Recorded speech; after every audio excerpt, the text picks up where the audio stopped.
열왕기서를 마무리하며 라는 제목으로 말씀을 나누고자 합니다. 안타깝게도 남유다의 멸망으로 이 열왕기서는 끝납니다. 결국 하나님의 말씀과 법도와 율례와 규례를 잘 듣고 지켜 행하지 않았기 때문에 남유다는 바벨론에 완전히 망하고 맙니다.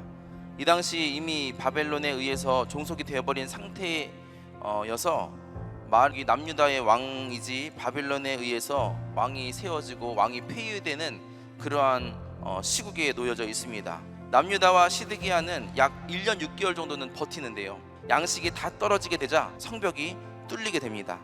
시드기야는 군사들과 함께 도망을 시도했지만 결국 추격한 바벨론의 군사들에 의해서 잡히게 되고 비참한 최후, 즉 자신이 보는 앞에서 그의 아들들이 다 처형을 당하게 되고요, 시드기야는 그 두 눈이 뽑힌 상태로 쇠사슬에 묶여 바벨론으로 끌려가서 죽게 됩니다.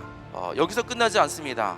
바벨론의 시위대장 느부사라단이 예루살렘으로 들어가서 성전과 왕궁 또 예루살렘의 모든 집을 다 불태워버립니다. 이렇게 비참한 최후를 맞이하기 전에 사실 시드기야는 당시 하나님의 선지자였던 그 예레미야에게 도움을 요청하기도 했습니다. 하나님의 뜻을 물어보기도 했습니다.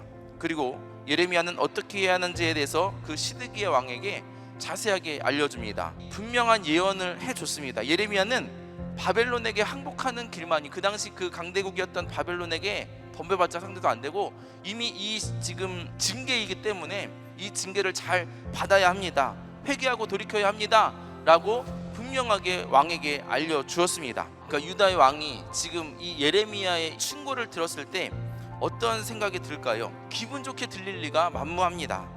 예레미야의 이러한 충고는 어떻게 보면 인간적인 생각으로 들어볼 때는 완전 매국노적인 발언이었습니다.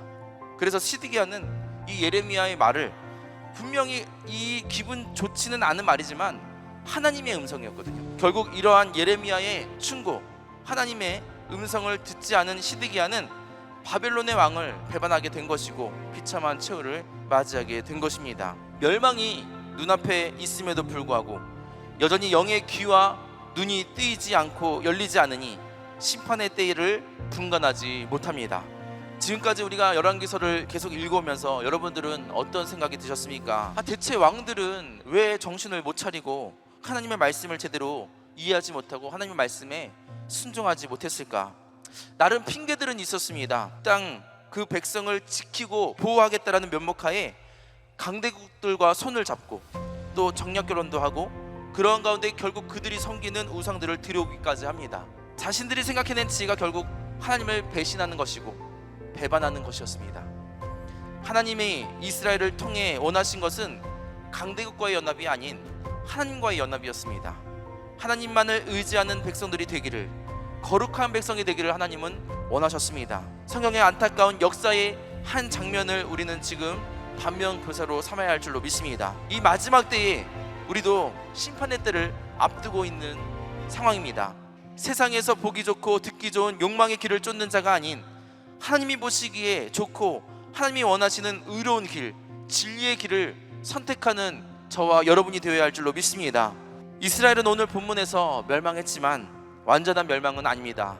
하나님은 70년의 포로의 시기를 통해서 다시 한번 회복의 기회를 허락하시고 또 놀라운 역사를 이루어 가실 계획들을 세우십니다. 끝까지 우리 하나님께서는 인내하시고 또 다시금 기회를 주시고 구원하시는 그 하나님이심을 우리는 믿어야 할 줄로 믿습니다. 결국 아들 예수님까지 이 땅에 보내주셔서 우리를 구원하시는 그 하나님의 사랑을 절대로 우리는 배반하지 않고 끝까지 하나님을 바라보며 나아갈 수 있는 그러한 우리가 되어야 할 줄로 믿습니다.